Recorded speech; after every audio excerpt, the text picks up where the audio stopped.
గత కొంతకాలంగా బండి సంజయ్ కొడుకుకి సంబంధించినటువంటి పంచాయతీ రోజు రోజుకి తారాస్థాయికి చేరుతుంది. నిన్న దీనికి సంబంధించినంత వరకు బెయిల్ పిటిషన్ కూడా ఎవరైతే లీగల్ టీమ్ కూడా వెళ్ళడం జరిగింది. దీనికి సంబంధించి రేపొద్దున విచారణ కూడా హాజరవ్వాలంటూ కూడా నోటీసులైతే జారీ చేసినట్టుగా తెలుస్తుంది. దీనికి సంబంధించినంత వరకు పెద్ద పంచాయతీ కూడా నడుస్తుంది. ఒక పక్క ప్రతిపక్షాల నాయకులు మండిపడుతున్న పరిస్థితి ఉంది. మరో పక్క కాంగ్రెస్ పార్టీ నాయకులు ఎవరైతే ఉంటారో అతి కొంతమంది స్పందిస్తున్న పరిస్థితి కూడా ఉంది. దీని గురించి క్లియర్‌గా డీటెయిల్‌గా మాట్లాడే ప్రయత్నం చేద్దాం. మనతో పాటు ఆమ్ ఆద్మీ పార్టీకి సంబంధించి ఉన్నారు, మాట్లాడే ప్రయత్నం చేద్దాం. చెప్పండి అక్క, ఎట్లా చూస్తారు? ఇప్పుడు అతి కొంతకాలంగా నడుస్తుంది. మరి బెయిల్ వచ్చేసింది అంటా ఉన్నారు. రేపు విచారణకు హాజరవ్వాలి అని చెప్పేసి కూడా అంటా ఉన్నారు. మరి ఈయనకి బెయిల్ వస్తుందా? లేకపోతే మరి ప్రతిపక్షాలు కూడా స్పందించాల్సిన పరిస్థితి కూడా లేదు, స్పందించట్లేదు. ఎట్లా చూస్తారు ఇదంతా? ఎలా స్పందిస్తారు? బండి సంజయ్ నా ఫ్రెండే, కిషన్ రెడ్డి నా ఫ్రెండే. ఇంకో అంతకుముందు కూడా తను ఏంటిది సీఎం అవ్వకముందు రేవంత్ రెడ్డి ఎలాగైనా ఆయన నా క్లోజ్ ఫ్రెండ్, చెడ్డి దోస్తు అని చెప్తున్నారు. మరి చెడ్డి దోస్తు అన్నప్పుడు ఆయన ఓటుకు నోటు కేసు అనేది ఆయనకు కూడా తెలుసు. వీళ్ళందరూ వచ్చేసి మొత్తం క్రైమ్లో వచ్చేసి అన్ని క్రైమ్లలో వీళ్ళే కలిసి ఉన్నారు కాబట్టి ఇంకే విధంగా సపోర్ట్ చేస్తాడు? బండి సంజయ్ చాలా క్లోజ్ ఫ్రెండ్ అయినప్పుడు ఆయన కొడుకు ఈయన కూడా చాలా ఫ్రెండ్ క్లోజే అవుతాడు. అందువల్లనే ఖచ్చితంగా ఈ రోజున బీజేపీ ప్రభుత్వము, కాంగ్రెస్ ప్రభుత్వాలు రెండు ఒకటే అనే దానికి ఒక నిదర్శనం. మొన్న కూడా మోడీ గారు వచ్చేసి ఏం చెప్పాడు? ఆ రోజు మేము వచ్చేసి కాన్వాయ్కి కూడా అడ్డుపడడం జరిగింది ఇదే విషయంలో వచ్చేసి. నువ్వు మహిళలకే రక్షణ ఇవ్వలేనాడు, ఎలా వచ్చేసి ఇక్కడికి తెలంగాణకి ఎందుకు వస్తున్నావు? కనీసం జీరో బడ్జెట్ ఇచ్చి చెప్పడానికి వచ్చావా అని చెప్పేసి అన్నట్టుగానే మేము కాన్వాయ్కి అడ్డం పోవడం జరిగింది ఆమ్ ఆద్మీ పార్టీ నుంచి. సో ఈ రోజున వచ్చేసి అదే స్టేజ్ మీద నాకు ఫ్రెండ్స్ అని చెప్తున్నాడు. అంతకుముందు వీడియోస్లలో నా ఫ్రెండ్స్, మోడీ వచ్చేసి డైరెక్ట్గా వచ్చేసి నువ్వు నా పార్టీకి జాయిన్ అవ్వు అని చెప్పడానికి వచ్చాడు. లేకపోతే నీకు ఏది నువ్వు అనుకున్న ఏమీ కావు, నేను లేకపోతే రేపొద్దున ఓటుకు నోటుకేసి ఈయనది ఎలాగో జరుగుతుంది కాబట్టి నిన్ను కూడా లోపలేస్తా అనే చెప్పి పోయిండు. సంఖలో వచ్చేసి దొంగను పెట్టుకొని ఊరంతా అతికినట్టుగా ఆయన వచ్చేసి కనీసం కేంద్ర మంత్రి పదవిలో ఉన్నప్పుడు ఆయన వెంటనే వచ్చేసి డిస్మిస్ చేయాలి. ఎందుకంటే ఫోక్సో కేసు అనేది చట్టం ఎవరికి చుట్టం కాదు. ఫస్ట్ ఆఫ్ ఆల్ ఇప్పుడు నార్మల్ సిచ్యువేషన్లో ఎవరికైనా మిగతా వాళ్ళకి ఫోక్సో కేసు అని చెప్పేసి పడినప్పుడు ఏం చేస్తారు? ఒకవేళ ఆ పర్సన్ దొరకకపోతే, విక్టిమ్ దొరకకపోతే డైరెక్ట్గా తీసుకెళ్ళేసి వాళ్ళ ఫాదర్ని కానీ మదర్ని కానీ మొత్తం నానా రచ్చ చేస్తారు. వాళ్ళ ఫ్యామిలీని తీసుకుపోయి లోపల కూర్చోబెట్టి ఎంక్వైరీలు చేసేసి వాడు వచ్చేదాకా తీస్తారు. మరి ఈ రోజున ఆయనకు పదవి ఉంది అనే దాంట్లోగానే అధికారం ఉంది కాబట్టి ఈరోజు చట్టం అనేది రాజకీయ నాయకులకి, బడాబాబులకు ఒకలాగా, సామాన్య ప్రజలకు ఒకలాగా ఉంది అని చెప్తున్నారు. సో ఫోక్సో కేసు అనేది మిగతా వాళ్ళ దాంట్లో చూసుకుంటే 3 నెలలకు కంపల్సరీగా వచ్చేసి జైలు శిక్ష ఉంటుంది. ఏ బెయిలు రాదు, ఏమీ రాదు. మరి వీళ్ళకి వచ్చేసి అంటే ఇప్పుడు కేంద్ర మంత్రి ఏంటిది బండి సంజయ్కి వచ్చేసి బీజేపీ ప్రభుత్వంలో కేంద్ర మంత్రి స్థానంలో ఉన్నందుక అంటే ఆయన కొడుకు ఏ అధికారం ఉంది? సరే ఈయననైతే ఎగ్జామ్షన్ ఉంది, ఆయన కొడుకు ఏం అధికారం ఉంది? ఆయన ఏ లీడర్ అని చెప్పేసి వీళ్ళు వచ్చేసి షిట్టేశారు. ఆయన లీడరా? కాదు కదా. వాళ్ళ కొడుకు అంటే తండ్రి అధికార బలాన్ని అడ్డం పెట్టుకొని ఈ రోజున వచ్చేసి ప్రచారాలు చేసుకుంటే జై శ్రీరామ్ అని చెప్పేసుకుంటా, నేను ఎలాంటి తప్పు చేయలేదు, నా కొడుకు వచ్చేసి నా కొడుకుని నేను పట్టించుకోవట్లేదు, దేశం కోసం అంటే దేశం కోసం నువ్వు ఏం చేసినావు? జై శ్రీరామ్ అంటే దేశం అవుతుందా? అమ్మాయిలను రేప్ చేయమని చెప్పడం అది కరెక్టా? నీ కొడుకు అంతకుముందు దాంట్లో ఎన్నో వీడియోస్ చూసుకుంటే నీ కొడుకు తాగి, మద్యం తాగి, గాంజాయి తాగి మొత్తం రచ్చ చేసుకుంటే రౌడీజం చేస్తుంటే నువ్వేం చేసినావు? అప్పుడు చెప్పుకోలేవా? అసలు నీ బాధ్యత కాదా? ఫస్ట్ నీ కొడుకునే చూసుకున్నట్టు దేశాన్ని ఎందుకు చూస్తావా నువ్వు? ఎట్లా చూస్తావు? నీ కొడుకును, సొంత కొడుకునే చూసుకోలేనాడు. దేశాన్ని ఏదో రక్షిస్తా, దేశం కోసం పనిచేస్తున్నా అంటే ఫస్ట్ నీది నువ్వు చూసుకున్న తర్వాత నువ్వు దేశం కోసం పాడు. ఎవరు చెప్పలేదు కదా నీ కొడుకును గాలి కొదలేమని చెప్పలేదు కదా. ఎప్పుడైతే ఇలాంటి లీడర్లు అనేవాళ్ళు ఇంకా జాగ్రత్తగా ఉండాలా. నేను పలానా పదవిలో ఉన్నాను, నేను ఏంటిది ప్రజలలో ఉన్నాను, రేపొద్దున నువ్వు ఏదైనా చేస్తే మక్కలు ఎరగొడతా అనే టైపులో ముందే చెప్పుకోవాలా, జాగ్రత్తగా ఉండాలి. నువ్వు చెప్పుకోవడం మానేసి జై శ్రీరాము నేను అట్లాంటి దాంట్లో చేయను, నా కొడుకైనా శిక్ష పడాలి అంటే మరి ఈ రోజున ఎందుకు దొరకట్లేదు? ఎందుకు షిట్టేస్తున్నారు? అంటే కేసును పక్కదోవ పట్టించడానికా, నీరు గార్చడానికా? అంటే మిగతా వాళ్ళకైతే వెంటనే వచ్చేసి ఎక్కడున్నా డీజీపీ గారికి రెండు రోజులు కూడా అంటే 2 గంటలు పట్టదు ఆయన నిజంగానే చేయాలి అనుకుంటే. మిగతా వాళ్ళకు ఒక న్యాయం, ఈయనకు ఒక న్యాయం. ఆయన నిన్న కూడా మేము వచ్చి రిప్రజెంటేషన్ ఇవ్వడానికి వెళ్ళినప్పుడు ఆయన ఏమంటున్నారు అంటే 4 బృందాలను పెట్టినాం అంటున్నారు. అంటే ఒక్కరిని పట్టుకోవడానికి నీకు 4 బృందాలు కావాలి. ఇప్పటిదాకా ఇన్ని రోజులు అయినా కూడా మ్యాక్సిమం 48 hours 24 hours పట్టుకోవాల్సింది. ఇన్ని రోజులైనా కూడా 4-5 రోజులైనా కూడా ఈ రోజుకు ఎందుకు పట్టుకోలేదు? ఇదంతా వచ్చేసి ఈ ఏంటిది బీజేపీ ప్రభుత్వం ఉన్నందుకు, అదేవిధంగా కాంగ్రెస్ ప్రభుత్వం దానితో కుమ్మకైనందుకే కదా. ఈ పోలీసులు కూడా, పోలీస్ వ్యవస్థ కూడా అమ్ముడుపోయింది. ఈ రోజున వచ్చేసి తనకి హోంమంత్రి పదవి కూడా తన దగ్గరనే పెట్టుకొని ఈ రోజు ఆట ఆడుతున్నాడు. లా అండ్ ఆర్డర్ ఎక్కడికి పోతుంది? ఏం జరుగుతుంది? అసలు గాంజాయి, ఇప్పుడు ఆయన గాంజాయి తాగిన విషయాలు కూడా బయటకు వచ్చినాయి. ఎన్నో రకాలుగా మందు, మద్యం. 17 సంవత్సరాలు రియల్గానే ఆయనే ఒప్పుకున్నాడు కదా, మేము కలిసి తిరిగింది వాస్తవమే, ఫొటోస్ ఉన్నాయి, మేము వాళ్ళ ఫ్యామిలీతో అన్ని వీడియోస్ బయటకు వచ్చినాయి కదా. మరి ఈ రోజున వచ్చేసి 17 సంవత్సరాల అమ్మాయితో నువ్వు సంబంధం ఎట్లా పెట్టుకున్నావు? అని ట్రాప్ అని ఈరోజు కథలు దొబ్బుతున్నారే వాళ్ళ. ఆ విధంగా ఒక అమ్మాయి నీ దగ్గరకు వస్తుంటే నువ్వు నీ కొడుకు ఎక్కడికి పోతున్నాడో నీకు తెలియదా? నీ కొడుకు ఏమన్నా చిన్న మొల్యా? తెలియదా వాడికి ఏం చేస్తున్నాడు? ఒక చిన్న అమ్మాయిని, 17 సంవత్సరాల అమ్మాయిని నేను ఈ విధంగా అంటే ఆ ఏజ్లో అట్రాక్షన్, ఇన్ఫాక్షన్ అని నేను ఉంటుంది. నువ్వు నీ గ్యాంగ్ అనేది ఏ విధంగా ఉన్నది అంటే ప్రజలందరూ అంటున్నారు ఈ రోజున వచ్చేసి అమ్మాయిలు ఎక్కడ అమ్మాయిలు మంచిగా ఉన్నారు, ఏం చేస్తున్నారు, వాళ్ళ వివరాలన్నీ తెలుసుకొని మీ గ్యాంగ్ తిరిగి పటాయించుకుంటా ఈ రోజున అమ్మాయిలను నాశనం చేస్తున్నారు అని చెప్పేసి చాలా రకాలుగా వార్తలు వస్తున్నాయి. మరి ఈ రోజున నువ్వు పటాయించి రివర్స్లో నన్ను ట్రాప్ చేసిరంటే కొన్ని వీడియోలలో చూస్తున్నాం. ప్రవీణ్ కుమార్ సార్ కూడా మాట్లాడిండు, ఇంకో కొంతమంది 400 కోట్ల పైన ఉన్న వాళ్ళు నీ 5 కోట్ల కోసం కూడా వచ్చేసి నిన్ను ట్రాప్ చేస్తాడా? కొంచెం సిగ్గుండా? ట్రాప్ చేస్తున్నాడంటే నీకు సిగ్గుందా అసలుకి? నువ్వేం చేస్తున్నావు? ఒక 17 సంవత్సరాల అమ్మాయి ట్రాప్ చేస్తున్నది అన్నప్పుడు నువ్వు ఎలా ఛాన్స్ ఇచ్చినావు? అసలు నువ్వు చేసే రౌడీజానికి నీ జోలికి ఎవడొస్తాడు? నీకు పెళ్ళి అనేది పిల్లలు ఇద్దరు మాట్లాడుకుంటూ లవ్ అనే దాంట్లో ఉన్నారు. పెళ్లి చేసుకోకుండా మీ అబ్బాయి వచ్చేసి ఆమెను వచ్చేసి అవాయిడ్ చేసినందుకు ఆ పిల్ల ఇంట్లో సూసైడ్ అటెంప్ట్ చేసుకుంటా అనే దాంట్లో వెళ్ళినప్పుడు తల్లిదండ్రులు వచ్చేసి వెళ్ళి పెళ్ళి అని మాట్లాడినప్పుడు ఈయన బెదిరించడం జరిగింది అనేది వార్తలు వస్తున్నాయి. నేను వచ్చేసి అధికారంలో ఉన్నా, నా కోసం 6 మంది అంటే 6 చనిపోయారు, బలిదానాలు చేసిరు, నువ్వెంత పెద్ద లెక్క అంటే నిన్ను కూడా చంపేస్తా అనే విధంగానే బెదిరించిండు. అదేవిధంగా ఒక 17 సంవత్సరాల అమ్మాయి ఎంతమందితో పడుకుందా అని చెప్పి ఎట్లా మాట్లాడతాడు వీడు? అంటే నువ్వు నీ కూతురు అయితే నువ్వు అట్లనే మాట్లాడతావా? అంటే ఆడపిల్లలు అంటే మీకు అంత చులకనగా ఉంది. ఎవరితోనో అంటే మొగోళ్ళు ఒక్కొక్కనే ఆడలు. మరి నీ కొడుకుని అడగపోయినా నువ్వు ఎంతమంది దగ్గర ఇది చేసినావరా, ఎంతమందిని మోసం చేసినావు అని అడిగినా ఈ రోజు వరకు? అంటే పక్కన వేరే ఆడపిల్ల అయితే నీకు ఎంతమంది అని మాట్లాడతావా? ఈ రోజున వచ్చేసి యాత్రలు చేసుకుంటా దేవుని పేరు చెప్పుకొని శ్రీరామ్ అనుకుంటా నేను దేశం కోసం తిరుగుతున్నా అని మాట్లాడుతున్నా. నంగనాచులు ఏడ్చులు వేసుకుంటా ఎన్నో రకాలుగా చాలా మంది ఇదే అంటున్నారు, కొడుకు దగ్గ తండ్రికి దగ్గర కొడుకు అని చెప్పేసి మాట్లాడుతున్నారు. మరి ఆ రోజున తెలియదా నా కొడుకు ఎక్కడికి పోతున్నాడు, ఏ స్థానంలో ఉన్నాడు, ఏడికి పోతున్నాడు? కొడుకు అనేటప్పుడు ఉండాలి కదా నీకు కూడా. నీ అధికారం చూసుకొని నీ కొడుకు ఏం చేస్తున్నాడు అని ఎందుకు చూసుకోలేకపోయినావు ఈ రోజుకి?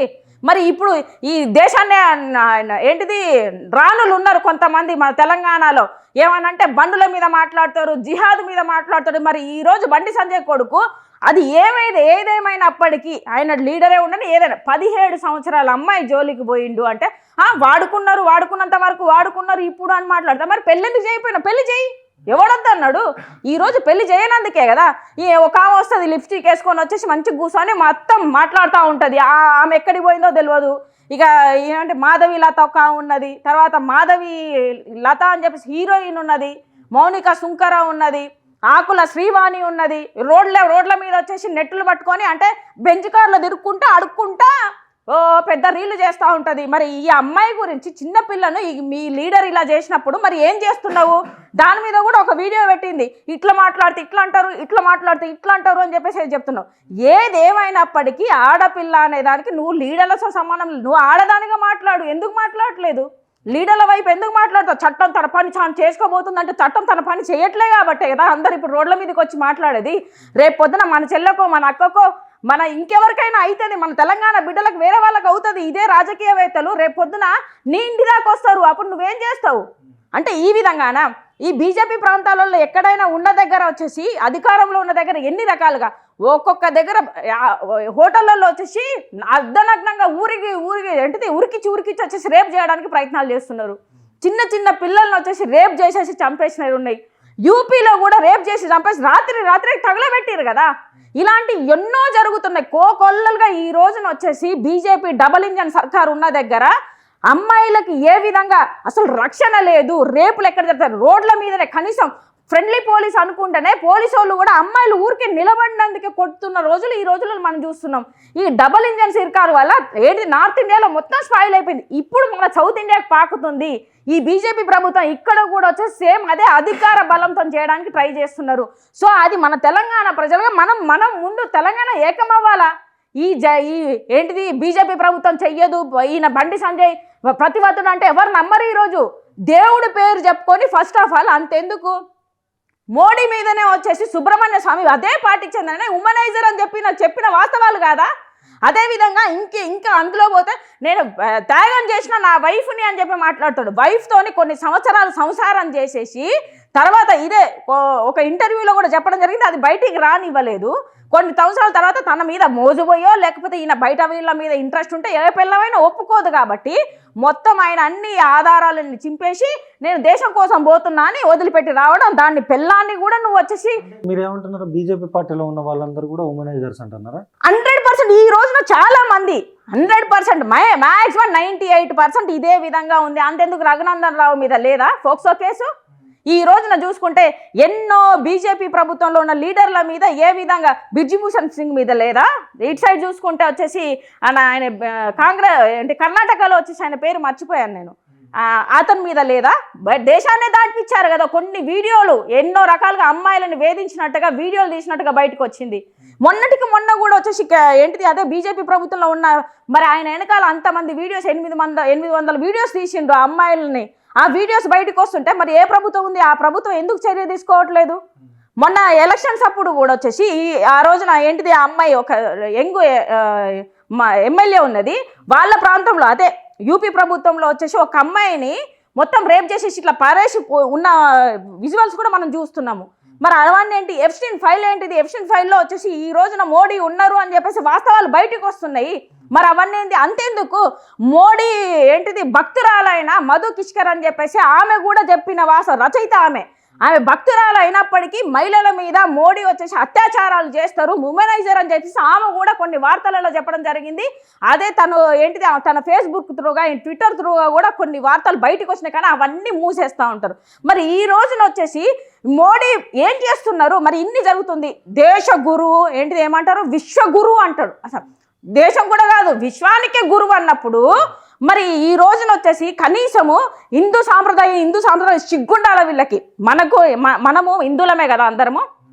కనీసం తల్లి తలగోరి పెడితే ఆ తలగోరి పెట్టిన నెంటికలు కూడా దేయకుండా సూతకంలో పోయి ఏంటిది అయోధ్యలో వచ్చేసి విగ్రహాన్ని ఇనాగ్రేషన్ పోతాడు. అది ఎంతవరకు కరెక్టు? ఈ మనకు కొంతమంది వచ్చేసి ఈ బత్తాయి బాచ్చులు అంటారు, కొంతమంది ఇంకేమంటారు వాట్సాప్ యూనివర్సిటీ అంత భక్తులు. మీకు అర్థం కావట్లే, రాజకీయాలు చేస్తున్నారు. దీన్ని అడ్డం పెట్టుకొని దేవుణ్ణి అడ్డం పెట్టుకొని రాజకీయాలు చేస్తున్నారు. మీకు ఎందుకు అర్థం కావట్లేదు? మరి దేశం ఇప్పుడు సంక్షోభంలో ఉంది. ఈ రోజు ఈ విధంగా మాట్లాడుతున్నాడు మోడీ. వచ్చి మొన్న ఏం మాట్లాడిండు? బేటీ బచావో అనుకుంటా. బేటీకి ఎంతమంది అమ్మాయిలు ఇక్కడ వచ్చేసి ఈ దేశంలో ఎంతమంది మిస్సింగ్ అయ్యారు? అవన్నీ ఎందుకు ఎంక్వైరీ చేయలేకపోయారు? దేశాన్ని కాపాడుతా అన్నప్పుడు ఆడవాళ్ళని కూడా కాపాడాల్సిన బాధ్యత ఉందా? చిన్న పిల్లల్ని ఏ పాలిటిక్స్ ఏ రాజకీయ నేత ఉన్నప్పుడు కానీ ఏ ప్రభుత్వం ఉన్నప్పుడు కాలేని నీ ప్రభుత్వంలో అన్ని అరాచకాలు జరుగుతున్నాయి. ఎందుకు జరుగుతున్నాయి? మరి ఎక్కడుంది ఈయన? విశ్వగురు ఎట్లయితాడు? ఏ విధంగా అవుతారు? కామన్ సెన్స్గా ఆలోచించాలి. కానీ ఆయనేమో మోడీ మన ట్యాక్సులకు ఆయన ప్రధానమంత్రి అయిండు, కానీ ఆయన ఇంట్లో నుంచి పెట్టట్లేగా. మరి వీళ్ళు ఎందుకు అర్థం చేసుకోవట్లేదు? ఎందుకు మనం ఏమన్నా పెంట తింటున్నామా? ఎందుకు అర్థం కాదు మీకు? నేను మోడీకి ఓటేసిన దాన్నే, కానీ ఈరోజు వాస్తవాలు తెలుసుకుంటున్నాం కాబట్టి బయటకు వస్తున్నాం. ఎందుకు మీకు కళ్ళు కనిపించట్లేదు? ఈరోజు ఆడవాళ్ళు వచ్చేసి భద్రత లేదు, అదేవిధంగా మన ట్యాక్సులు మనకి రావట్లేదు. ఇంకా ఈ విధంగా చూసుకుంటే ఈరోజు బండి సంజయ్కి ఈ విధంగా వాళ్ళ కొడుకు ఇంత విచ్చలవిడితనానికి పోయిండు అంటే ఎవరు దానికి? కేంద్ర ప్రభుత్వం ఉన్నది అనే అండ ఈయనకు ఉన్నది. అదేవిధంగా కొన్ని వీడియోస్ మనం చూసుకున్నా కూడా బండి సంజయ్ వాడెవడో ఫోటో తీ అంటే రేపు పొద్దున వచ్చేసి వాని ఇంటికి పోయి నానా రచ్చ చేసి వాడిని టార్చర్ పెట్టి కేసులలో ఇరికేయడానిక. మరి ఇప్పుడు మా దాంట్లోనే చూడండి, ఒక అబ్బాయి మా దాంట్లో వచ్చేసి విజయ్ మల్లంగి అని చెప్పేసి పర్యావరణాన్ని కాపాడాలని చెప్పేసి కేబీఆర్ పార్క్లో వచ్చేసి వాళ్ళు ధర్నాలు చేస్తున్నారు. మరి వాళ్ళని తీసుకుపోయి వచ్చేసి డ్రోన్ ఎగరేసినందుకు పోయి నువ్వు ఏంటిది అరెస్ట్ చేస్తావు? వాళ్ళకి బెయిల్స్ ఉండవు, ఒక్క నిమిషంలో పట్టేసుకుంటారు. మరి పోక్సో కేసు ఉన్న పర్సన్ 3 నెలల నుంచి ఆ అమ్మాయి వచ్చేసి ప్రాబ్లం జరుగుతుంది, ఆ అమ్మాయి చనిపోతా అంటే తల్లిదండ్రులు పోయి కేసు పెట్టాలి అంటే ఎందుకు పెట్టించగలరు? మోడీ వచ్చిన సభలో వచ్చేసి నేను పెట్రోల్ పోసుకొని చచ్చిపోతా అని బెదిరిస్తే మీరు కేసులు చేస్తారు. అంటే ఈ లా అండ్ ఆర్డరు మొత్తం అంతే మీ చేతిలోనే ఉంటుంది, ప్రజలకు అన్యాయంగా ఉండదు. అంటే ఈ రోజున ఆమె దగ్గర అన్ని పైసలు, ఇంకా వీళ్ళకే ఇంత ఒక 400 కోట్లు ఉన్న అమ్మాయికే న్యాయం జరగలేదు 17 సంవత్సరాల అమ్మాయి మీద. అంటే సామాన్య ప్రజలకు ఏ విధంగా జరుగుతుంది? సామాన్య అమ్మాయి పోతే అంటే ఆ రోజున రెడ్డి అమ్మాయిని వచ్చేసి ఈ రేప్ చేసి చంపేసిరు అని చెప్పేసి ఎన్కౌంటర్ చేసిరు. అయితే 400 కోట్లు ఉన్నది అని చెప్పేసి అంటున్నారు ఆ అమ్మాయికి. అంత డబ్బుండి కూడా ఈరోజు వచ్చేసి అంటే కేంద్ర ప్రభుత్వంలో ఎంత ఉన్నది, అధికార బలం ఎలా ఉన్నది అనేది మన అందరికీ అర్థమవుతుంది. కేసును వచ్చేసి తప్పుదోవ పట్టించడానికి షిట్ వేయాల్సిన అవసరం ఏమున్నది? దాంట్లో ఏంటిది సెక్షన్స్ కూడా చాలా చిన్న మైనర్గా పెట్టిర్రు అని చెప్పేసి అంటున్నారు. అంటే మీ ప్రభుత్వం ఉన్నది కాబట్టి, బీజేపీ మీ ప్రభుత్వం అంటే హోంమంత్రి పదవి మీకు ఉన్నది కాబట్టి, కేంద్రంలో నువ్వు ఉన్నావు కాబట్టి, ఈ రోజున వచ్చేసి తెలంగాణలో సీఎం నీ చేతిలో ఉన్నాడు కాబట్టి రేవంత్ రెడ్డి నువ్వు ఏమైనా చేయొచ్చు అని చెప్పేసి ఈరోజు చేస్తున్నావు. ఈ విధంగా చేసుకుంటూ మరి ఎందుకు ప్రచారాలు చేసుకుంటా జై శ్రీరామ్ అని ఏడ్చుకుంటా చెప్తున్నావు? జై శ్రీరామ్ మేమందంటే జనాలను ఈ రోజున హిందువులను వచ్చేసి పక్కదోవ పట్టించుకుంటా నిజంగా చెప్తున్నా, దేశం వచ్చేసి ఖతరాలో ఉంది అంటారు కదా, హిందువులు ఖతరాలో ఉన్నారు అంటున్నారు, అంటే ప్రాబ్లంలో ఉన్నారు అంటే నిజంగా ఉన్నారు. ఈ బీజేపీ ప్రభుత్వం వల్ల ఉన్నారు. రేపు పొద్దున ఈ రోజు హిందూ ముస్లింలకు ఎలా అయితే చిచ్చులు పెట్టారో రేపు పొద్దున హిందువులకే పెడతారు. కొడుకుకు సంబంధించినంత వరకు ఎవరైతే ప్రశ్నిస్తున్నారో వాళ్ళందరూ కూడా ముందస్తు అరెస్టులు చేయడం కూడా జరుగుతుంది. ఇప్పుడు నిన్నగాక మొన్న తెలంగాణ శ్యామ్ గట్టిగా మాట్లాడిండు, శ్యామ్ని తీసుకెళ్ళిపోయినారు పొద్దుట, మిమ్మల్ని కూడా మొన్న అరెస్ట్ చేసిన పరిస్థితి కూడా ఉంది. ఎట్లా చూస్తారు ఇదంతా, ఈ అరెస్టులు ఇదంతా? ఇప్పుడు మొన్న మేము కాన్వాయ్ దగ్గరికి వెళ్ళాము, మోడీ కాన్వాయ్ దగ్గరికి. ఎందుకంటే నువ్వు తెలంగాణ అది ఇలానే అడిగాము, మన తెలంగాణ లాంగ్వేజ్ అదే ఏం మోడీ అన్నట్టుగానే మేము అడిగాము, దానికోసమే వెళ్ళాము. ఇప్పుడు ఈ రోజున వచ్చేసి దేశంలో ఉన్న ఆడవాళ్ళకే రక్షణ లేదు. కనీసం నువ్వు అక్కడ మీ డబుల్ ఇంజన్ సర్కార్ ఉన్న దగ్గరనే ఏం చేయలేకపోయినా ఈ రోజున తెలంగాణకు ఏం అని మేము అడుగుతున్నాము. నువ్వు ఇది ఇంకేం చేద్దాం అనుకొచ్చినావు? వచ్చి ఏం చేస్తున్నావు? తిండి ఏంటిది? మీరు వచ్చేసి అన్నం వచ్చేసి తక్కువ తినండి, ఆయిల్ తక్కువ వాడండి, డీజిల్ తక్కువ వాడండి, పెట్రోల్ తక్కువ వాడండి, ట్రైన్లలో పోండి, సేంద్రియ ఎరువులు యూజ్ చేయండి, బంగారం కొనొద్దు, ఇవి చెప్పడానికి వచ్చావా? దీనికోసం తెలంగాణకు రావాలా? మరి అంత ఛార్జీలు ఎవరికి పెట్టుకొని వస్తున్నాడు? ఈ కాన్వాయ్లు ఏంది? మరి కాన్వాయ్లు బంద్ చేయమని చెప్పు, ఆయన మేకప్ కిట్లు బంద్ చేయమని చెప్పండి, ఆయన ఏంటిది ఏమంటారు ఎంగుగా కనబడానికి చాలా మష్రూమ్స్ అవి ఇవి 8 లక్షల ఫుడ్, ఒక మీల్ అయినది 8 లక్షలు, 3 సూట్లు వేస్తాడు, అవి మొత్తం ఫారెన్ నుంచే ఇంపోర్ట్ అవుతున్నాయి. మరి అవన్నీ బంద్ చేయొచ్చు కదా. అదేవిధంగా బొటాక్స్ పిల్లర్స్ అని చెప్పేసి ఎంగుగా కనబడడానికి అవన్నీ వాడుతున్నాడు, మరి ఇవన్నీ బంద్ చేయొచ్చు కదా. ఎందుకు బంద్ చేయడు ఈయన? ఫోటోషూట్లు, సినిమా అంటే చాలా ఇంట్రెస్ట్ అనుకుంటా సార్కు. ఈ మంకీ బాత్ అని చెప్పేసి ప్రజలతోని మీడియా ముందు మాట్లాడడానికి శాత కాదు ఈయనకి, మోడీకి. మిగతా వచ్చేసి ఏంటి ఫోటోషూట్లు పెట్టేసి ఎవడన్నా అడ్డం వస్తే మళ్ళీ ఇంకో షో 1 more టేక్ అని చెప్పేసి మాట్లాడుతుంది. ఇలాంటి ప్రధానమంత్రి ఉన్నప్పుడు మనకి ఈ రోజున నిజంగా చెప్పాలంటే మన దేశం సంక్షోభంలో ఉంది. అందుకే మోడీ వచ్చేసి మీరు ఏమీ వాడొద్దు, గోల్డ్ కొనొద్దు, పెట్రోల్ డీజిల్ వాడొద్దు, ఇంట్లో కూర్చొని పని చేసుకోండి, సేంద్రియ ఎరువులు వాడండి అంటే రేపొద్దున ఎరువులు కూడా దొరకవు, తినడానికి తిండి కూడా దొరకదు, రేపొద్దున సంక్షేమం వస్తుందని చెప్తున్నాడు. ముఖ్యంగా బండి సంజయ్ కొడుకుకు సంబంధించి బెయిల్ వచ్చింది, రేపొద్దున విచారణ ఉంది 14వ తారీఖు. విచారణ తర్వాత కూడా ఆయన బెయిల్ వస్తుంది, బయట తిరుగుతాడంటూ కూడా చాలా మంది మాట్లాడుతున్న పరిస్థితి కూడా ఉంది. అసలు పోక్సో కేసులో బెయిల్ వస్తుందా? బెయిల్ వస్తే మరి ఎట్లా ఇదంతా? సామాన్యులకైతే బెయిల్ రాదు. వీళ్ళు వచ్చేసి వీళ్ళకి అధికారం ఉన్నది. బీజేపీ ప్రభుత్వం కాంగ్రెస్ ప్రభుత్వం ఒకటే అయింది కాబట్టి ఈరోజు ముఖ్యమంత్రి రేవంత్ రెడ్డి, బండి సంజయ్, బీజేపీ ప్రభుత్వం ఒకటి కాబట్టి ఈరోజు ఏ డీజీపీనైనా కూడా డీజీపీ కూడా అమ్ముడు పోయిందని చెప్పాలి ఖచ్చితంగా. ఎందుకంటే పట్టుకోనప్పుడు మిగతా వాళ్ళకు ఒక న్యాయం, ఈరోజు డీజీపీ తలుచుకుంటే 2 గంటలలో ఎక్కడున్నారు అని చెప్పి తీసుకొచ్చి ఎక్కడ అంటే దేశం దాటిపోయిందా? ఎట్లా దాటిపోయిండు? మరి మీరందరూ ఏం చేస్తున్నారు? మీ పోలీస్ వ్యవస్థ ఫెయిల్ అయినట్టే కదా. ఓన్లీ వాళ్ళ విషయంలో ఖచ్చితంగా మేమైతే ఆమ్ ఆద్మీ పార్టీ నుంచి ఆయనకు బెయిల్ వచ్చినా కూడా తనకు న్యాయం జరిగేదాకా ఖచ్చితంగా మేమైతే వదిలిపెట్టేదే లేదు. ఖచ్చితంగా ధర్నాలు చేస్తావు. నువ్వు ఈ రోజున ఈయనకి ఈ విధంగా న్యాయం చేసినావంటే రేపు పొద్దున ఇంకెవడైనా రేప్ చేయడానికి నువ్వే సహకరిస్తున్నా అంటున్నావు. రేపు పొద్దున డబ్బులు ఉంటే ఎవడైనా రేప్ చేయొచ్చు, ఏ చిన్న అమ్మాయినైనా రేప్ చేయొచ్చు అని చెప్పేసి ఈ కేంద్ర ప్రభుత్వంలో ఉన్న బండి సంజయ్ చెప్పకనే చెప్తున్నాడు. అదేవిధంగా దానికి సపోర్ట్ చేస్తున్న ఈ రేవంత్ రెడ్డి కూడా రేపు పొద్దున మీరు ఏమైనా చేయండి రాబాయి, అమ్మాయిలను ఏమైనా చేయండి, ఎంతైనా చేయండి, చిన్నపిల్లల్ని ఏమైనా చేయండి, మేము మామూలుగా వచ్చేసి షిట్టేసి వదిలిపెడతా అని చెప్తున్నాడు. అదే చెప్పకనే వీళ్ళు చెప్తున్నారు. ఈ పోలీస్ వ్యవస్థ కానీ ఈ రోజున వచ్చేసి వీళ్ళందరూ కుమ్మక్కయ్యే చేస్తున్నారు ఈ బండి సంజయ్ కుమారుడిని కాపాడడానికి. మరి ఆయన దేశకి నేత కాదు, మరి ఎవరి కోసం ప్రాణత్యాగాలు చేయలేదు, తెలంగాణ కోసం చేయలేదు, దేశం కోసం చేయలేదు. మరి ఎందుకు ఆయనను వచ్చేసి బండి సంజయ్ భగీరథను ఎందుకు కాపాడుతున్నారు? అది జనాలందరూ ఒకసారి ఆలోచించాలి. శ్రీరామ్ దేవుడు ఇప్పటిదాకా ఎవరినైనా వచ్చేసి రేప్ చేయమని చెప్పిండా, చిన్న అమ్మాయిని వాడమని చెప్పిండా, మందు తాగమని చెప్పిండా, గాంజాయి తాగమని చెప్పిండా? లేకపోతే వచ్చేసి శ్రీరాముడు మనం చరిత్ర చదువుకుంటే కూడా ఏంటిది, రావణుడు ఎత్తుకోబోయినందుకు లంకనే తగలబెట్టేసి వచ్చిండు. ఆడవాళ్ళ జోలికి వస్తే శ్రీరాముడు కూడా ఆ విధంగా చేస్తే మరి నువ్వు ఈ రోజున నువ్వు శ్రీరామ్ అని చెప్పేసి నీ కొడుకే చేస్తే నువ్వేం చేయాలా? నువ్వే తీసుకొచ్చి అరెస్ట్ చేపియాలా? నీకు నిజంగానే తెలంగాణ ప్రజల మీద వచ్చేసి నువ్వు దేశం మీద హిందుత్వం మీద నీకు నిజంగా చిత్తశుద్ధి ఉంటే, హిందూవాదుడు అయితే ఈ రోజున నీ కొడుకు వచ్చేసి ఒక అమ్మాయికి అన్యాయం చేస్తే నువ్వు తీసుకొచ్చి బొక్కలేసి లోపలేసేసి నా కొడుకు వచ్చేసి అరెస్ట్ చేయండి, నా కొడుకుని శిక్షించండి అని నువ్వు చెప్పాల్సింది. నువ్వు చెప్పకుండా దేవుడి పేరు ఎందుకొని ఇదాన్ని మీరు చేసేది? దేవుడి పేరు చెప్పుకుంటా అమ్మాయిలని ఈ విధంగా చేయమని చెప్పేసి దేవుడు చెప్పిండా? ఇప్పటికైనా తెలంగాణ ప్రజలు ఆలోచించండి. మీరు వచ్చేసి ఎంతసేపు మనం అందరం తెలుగు ప్రజలమే, మనం అందరం హిందువులమే.